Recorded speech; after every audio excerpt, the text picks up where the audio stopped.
maintain control over who sees the offer. You mentioned students, healthcare workers, and the service community, seniors, and many others. The idea of more scales always just comes from buying more traffic. I think rapidly becoming outdated. Is it just purely financial, or is there also an emotional or recognition aspect? And that emotional connection often strengthens the brand affinity, the advocacy, and the repeat purchasing as well.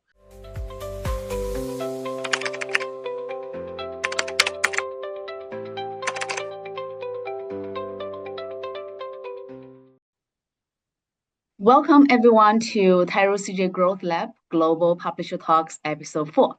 This is a global conversation series where we sit down with the leading publishers and media partners to discuss what's shaping cross-border growth. So far, we've explored themes like trust, attention, and frictionless commerce. Today, we're focusing on another very important and sometimes misunderstood area: incentives and discounts. Because while discounts are often seen as a necessary growth lever, many brands today are also concerned about margin pressure, over discounting, and protecting brand value.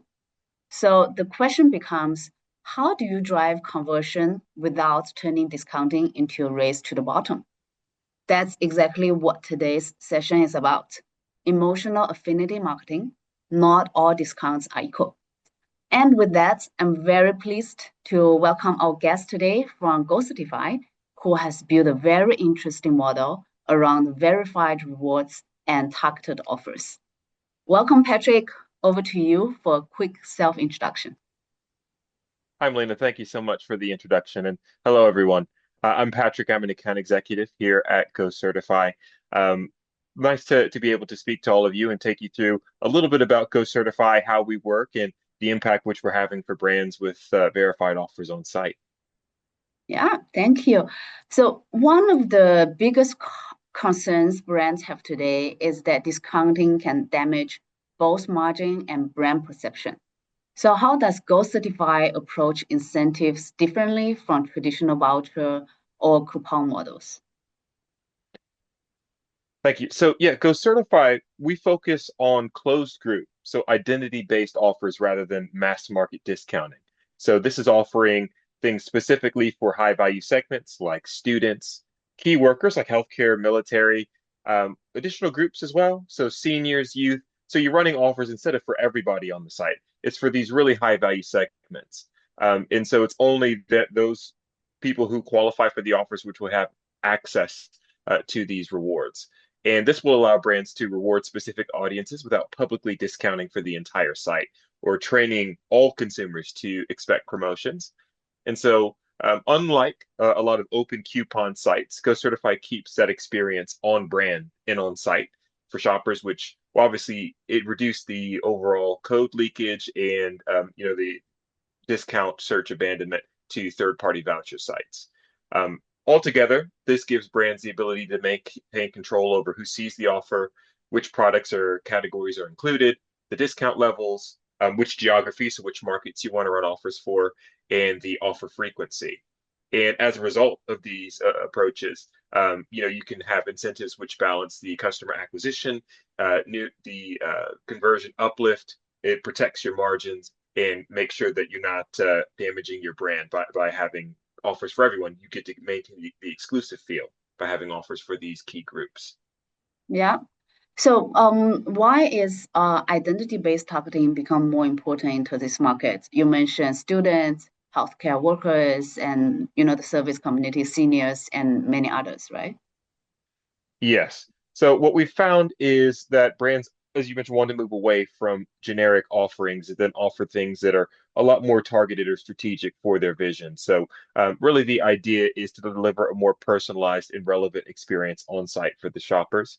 And so identity-based targeting allows brands to engage audiences based on life stage, profession, which communities they're in, their purchasing behavior, and these groups often represent highly valuable customer segments. So students, for example, have a long lifetime value.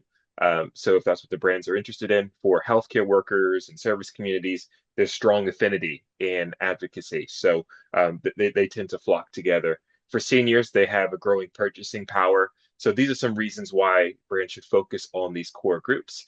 And this also enables brands to align with their incentives on a broader scale. So their brand values, what they're looking to, kind of maybe give back to key workers, these other initiatives. So there's a lot of value that they can have by targeting their offers in this way. Yeah, understood. Understood.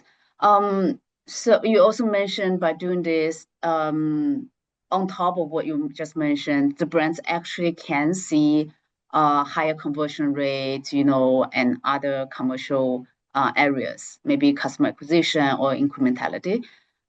What kind of impacts are brands seeing in those areas when using verified offers? If you could share like some examples, if you have, that would be great. Yeah, so brands commonly see improvements across several areas. So that includes higher conversion rates, increased new customer acquisition rates, a lower basket abandonment rate, and higher improved efficiency from existing traffic. So one of the key advantages is the incrementality. So brands can convert high intent users that may have otherwise left the site to look for discounts elsewhere. And so, you're able to keep that shopper on brand and on site obviously has knock-on effects with conversion, and that's what we're seeing with a lot of the brands we work with. Because the offers are targeted, brands can achieve stronger performance than the broad public promotions while controlling the cost exposure. Many partners also see increased engagement from audiences that are traditionally difficult or expensive to reach through paid media alone. So, leveraging the existing traffic which is on site. And the impact is particularly strong when the verification is integrated seamlessly in the user's journey. So, whether that's on a PDP or on checkout, having it at the strategic points in the user's journey tend to lead to a huge uplift in verification. So, and we have some case studies on our site, which I can share with you, kind of pointing to some of these things as well for some real life examples.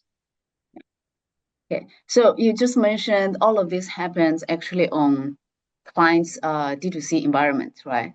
So, Yeah. so then one thing I find interesting is that by doing that, you actually help brands to collect valuable first-party or zero-party data. So how should brands think about the long-term value of this beyond just the initial transaction? Yeah, I think that's an excellent point. So, yes, with the verification process with Gocertify on site, brands can collect that valuable shopper data. So, emails, phone numbers, along with marketing permissions, which push to their CRM. This will allow them to retarget to build these communities effectively and run campaigns for students or for key workers, for example. And so the long-term value is significant because you're not just driving a single sale, you're building a verified customer relationship. You're building these communities internally, which allows you to market to these groups over and over again. And so this creates more opportunities for audience segmentation, lifestyle marketing, the life cycle marketing. There's the CRM enrichment, so you have better data and better personalization. This can also improve your loyalty programs or your retention campaigns. And so basically, over time, brands can better understand which customer groups drive the highest lifetime value, which offers perform best, and which behaviors vary across the different verified audiences. And so this is just a huge layer of benefit. The benefit up front with the verification, which is great, but you also get the lasting benefit and marketing value through the use of that first party data, which is collected every time someone verifies on site. Yeah. So in a way, this is not just a discounting strategy. It's also a CRM and audience building strategy, right? Exactly. Okay. Just continue on the topic where all of this happened on the client D2C environment. I also want to touch a topic that's often discussed in the market, especially around incentive browser extensions, because I imagine how you do this is through browser pop-ups. So, there has been some concern from the brands that certain browser extensions may appear late in the purchase journey. So overriding other marketing channels like KOLs, paid media, and therefore maybe capturing value rather than creating it. So I want to understand from you what are the key differences between Gocertify's model and more traditional extension-based coupon tools, and furthermore, from a technical perspective, are there safeguards in place to ensure that Gocertify does not override or cannibalize other paid or owned channels?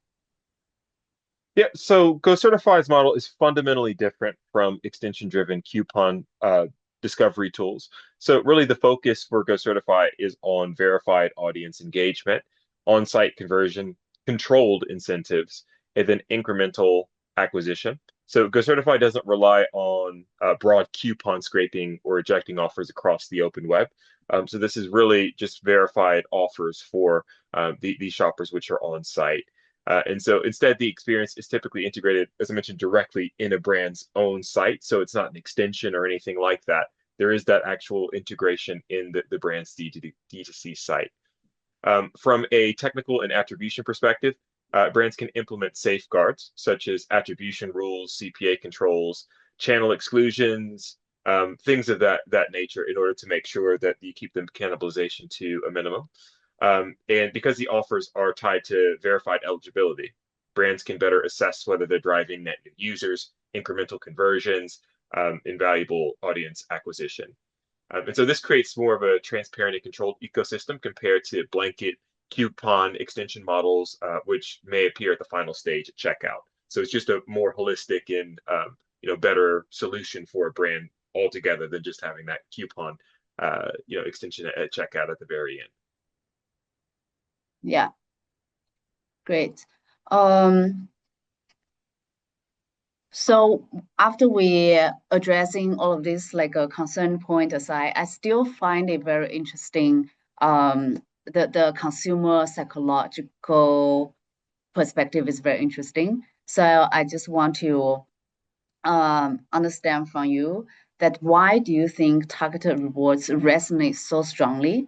Is it just purely financial, or is there also an emotional or recognition aspect, or any like studies or data, or just fun facts that we should know? Well, there's definitely both the financial and the emotional component. So the financial savings matter, particularly today, where a lot of countries are experiencing a cost of living crisis. The offers definitely go a bit further. But what's equally as important is that recognition for the shoppers in a group. So that sense of belonging, to feel like you're being acknowledged as a healthcare worker or as a student, to feel that you're part of a community. So there's really both elements there. We know that consumers typically respond positively when brands do acknowledge their profession, their life stage, their contribution to society, and their identity and their community. So there's definitely both elements. So for groups like healthcare workers, military personnel, teachers, students, that targeted offers, they usually create a feeling of appreciation, exclusivity, which is really important, and a sense of belonging. And that emotional connection often strengthens the brand affinity, the advocacy, and the repeat purchasing as well. So in many cases, the psychological value is this brand recognizes me. It's that thought that's just as important as the discount itself. Yeah, interesting. So do you also see brands who actually does targeted offering can experience higher repeat purchase and higher LTV from the compared to others who doesn't do this? Yeah, absolutely. So what we found is actually an interesting study, which is about 80% of students shop somewhere for the first time because there was a student offer there initially.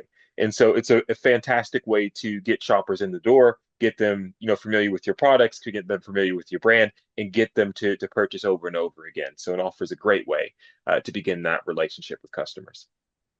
Yeah, definitely. So, what does a successful partnerships with Gocertify typically look like? How does the onboarding look like? How do we start partnerships? And just now you mentioned you can share some case studies. Yeah. Yeah, so successful partnerships typically share a few characteristics. So, first is a strong alignment on the target audiences. So, we'll be working directly with each brand as far as which groups are likely to succeed the most and some alignment there. So, clear objectives. So, understanding what's the brand after? Are you after just new customers? Are you after if you want to increase average order value or lifetime value? So, we can align there. Also, aligning on the integration, so how to get these offers on site, the resources involved, where you want these offers to be displayed, whether that's in the footer, the PDPs, the checkout. So alignment on all of these key points are really important. And we can certainly set up a call with each brand just to cover what a partnership would look like. And so our strongest performing brands usually treat their verified offers as part of a broader CRM strategy, a customer acquisition strategy, and their loyalty and retention strategy. So taking this beyond just an affiliate offering and then taking this to something that the whole marketing team can get involved in is something that we see time and time again. So some common success outcomes include increased conversion from existing traffic, a stronger new customer mix, a higher engagement from younger demographics, and improved first-party data collection. Across verticals such as fashion, travel, tech, wellness, and lifestyle, brands are using these verified offers to drive both performance and long-term customer relationships. And so we'd be happy to work with you. We have case studies, which I'm happy to share, which you can have a look at. And we're also happy to prepare visuals for you so you can see what these offers will look like. You can walk through the user journey and make sure that everything is exactly the way that you'd want it to be set up on site to achieve your objectives. And that's usually what a successful partnership would entail. Yep. Do you happen to have any case study prepared for today to show the audience? I'm happy to talk through a few of them. All right, so here's one of the case studies which are found on our site. And this is one of our strongest performing brands, it's Foot Asylum. They're using Gocertify for their key worker offering. So a bit of a background into the reason they started working with us. Initially, they were working with a different provider exclusively for their key worker offering. But what they felt was that it wasn't truly incremental at that point because they felt that a lot of the shoppers were already well aware of Foot Asylum as they're a big brand and that they shouldn't be necessarily relying on a third party to unlock key worker audiences. They want to have that audience themselves. They already believe that they had a substantial amount of these healthcare workers and military members already purchasing from them. And so what they did is they used Gocertify. And so they implemented these offers on site for key workers. And one of the biggest parts of this is not just the offers, it's also the data. And so what they were able to do is leverage these offers. The affiliate team was able to benefit, CRM team, all the teams were able to really come together on this, PPC, social, everybody to make this key worker offer a big success.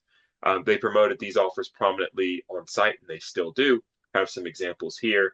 And as a result, not only did they put up incredible numbers, so a huge uplift in key worker verifications versus a third party, so over 1,500%, but also a huge uplift in revenue versus what they were doing previously, and a huge uplift in sales orders. So massive results there. But from a CRM perspective, they also saw massive uplifts as well. So this offer that they have with Gocertify, this key worker offering, actually accounts for 10% of the total daily newsletter signups. So this is a massive part of their CRM strategy and their affiliate strategy and their SEO and PPC strategy. So everybody has come together to make these offers a success. And that's really the benchmark. It's a standard of what good can look like. And yeah, Foot Asylum has done a terrific job in making these offers work for the entire marketing team, which is why they've had such fantastic results. Yeah, that looks amazing. Do you have, you mentioned all verticals are good to work with Go Certify.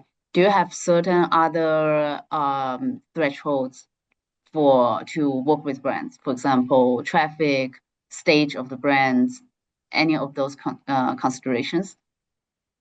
Yeah, so not necessarily. So what I'd say is, as far as verticals are concerned, we work in pretty much every vertical outside of finance and B2B. So every other vertical we can certainly align. But as far as the size of the brand, we work with brands of all different sizes.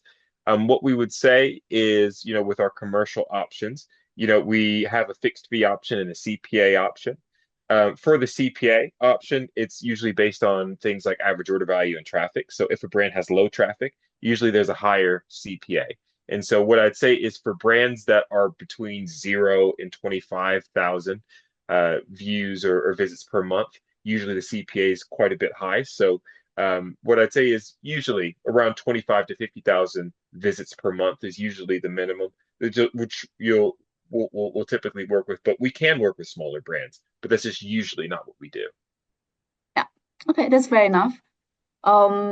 You also mentioned that we also need to do integration, right? Help us understand how heavy is the integration the tech lift? Yeah, so it's a really easy integration itself. So how it works is you have to put the Go Certify script in the head of your site. So you can do that manually. Also, most brands use Google Tag Manager, so you can put the paste in Tag Manager and activate. That does the same thing. Another really easy thing we have is if your brands, if you're on Shopify, we have a Shopify app, and then you just download Go Certify, and then you use the Shopify builder to set this up on site. This is a few seconds. It's just a single line of script, which is copied and pasted, so this doesn't take very long to integrate. And then it's just a matter of setting up landing pages or the placements on PDPs or check out where you want those to be. So most brands are able to go live the same day as their onboarding call. So this is a very lightweight and quick integration to get started. That's great. Okay, I think we've touched all the aspects. Is there anything else that I didn't touch base that you think the audience should know about Go Certify? I think that's the primary thing. I think other than that, it's just a matter of just understanding that Go Certify on-site tech. You can run offers for up to 24 groups globally, so students, youth, key workers, seniors, as well as other groups. So the different languages, different markets are not a challenge. Usually, how it works, you're interested in learning a bit more. We're happy to jump on a call with you, talk about the opportunity, give you some visuals and some mock-ups, go over pricing and integration and all of those important details. So yeah, as far as a next step from here, happy to jump on a call kind of as and when a retailer would want to learn a little bit more. Sounds good. So the most effective brands are not those that discount the most, but those that understand who their consumers are and what they value and how to engage them in a more personal and relevant way. So this is really where emotional affinity marketing comes in, rewarding specific communities in a way that feels intentional rather than just transactional. Following this session, Gocertify is offering 0% CPA for 1 week for brands who launching within the first month of the episode's live date. So if your brand is exploring how to drive both performance and long-term brand connection, we want to encourage you to connect with your client development manager at CJ to leverage this time limited collaboration opportunity. And thank you, Patrick. But before we let you go, we ask every publisher in this series the same question. What is one belief about growth or performance marketing that brands still hold on today, but will no longer be true in the next 2 to 3 years? That's a fantastic question. Yeah. So one belief that I think is rapidly becoming outdated is the idea of more scales always just comes from buying more traffic. Mm. So for years, performance marketing has been heavily focused on increasing spend, expanding paid acquisition, and driving lower CPA through platform optimization. But what we believe is in the next 2 to 3 years, the brands that grow the most efficiently will be the ones that maximize the value, which is already, being had on site with their traffic and the customers they already have. So the rising acquisition costs, things of that nature, the privacy changes, the increasing competition, all make the pure paid media scaling less efficient than it once was. So maximizing what you're already doing on site is going to become more and more important. And so as a result, brands are already starting to shift more towards first party data and conversion rate optimization, owning, the audience as well, customer identity, and then retention and lifetime value. So this is definitely a growing realization that not all conversions are equal. And customers acquired through a generic discount may behave differently than a customer that is acquired through a verified community offer identity-based experience. So the future performance marketing is to be less likely about how cheaply we can buy clicks and more about how do we build higher quality customer relationships? How do we create incrementality? How do we own the customer correct connection directly? And that one reason is why strategies like verified offers, closed group incentives, first party data collection, things of that nature are becoming more important because they help brands drive the performance and strengthen the long term customer value and brand loyalty. Yeah, that's really great perspectives, and I cannot agree more with it. I often talk to my clients. I'm like, okay, GMV is a simple formula. It's the traffic times your conversion, right? So traffic is only going to become more and more expensive. So thinking about how you can maximize the potential of the traffic, the expensive traffic, will be very crucial. Yeah. Exactly. Okay. Well, thank you so much, Patrick, for the very nice 30 minutes conversation. And we'll see you next time at the Tyroo CJ Global Publisher Global Talks. Thank you so much for having me. Bye. Thank you. See you. Bye.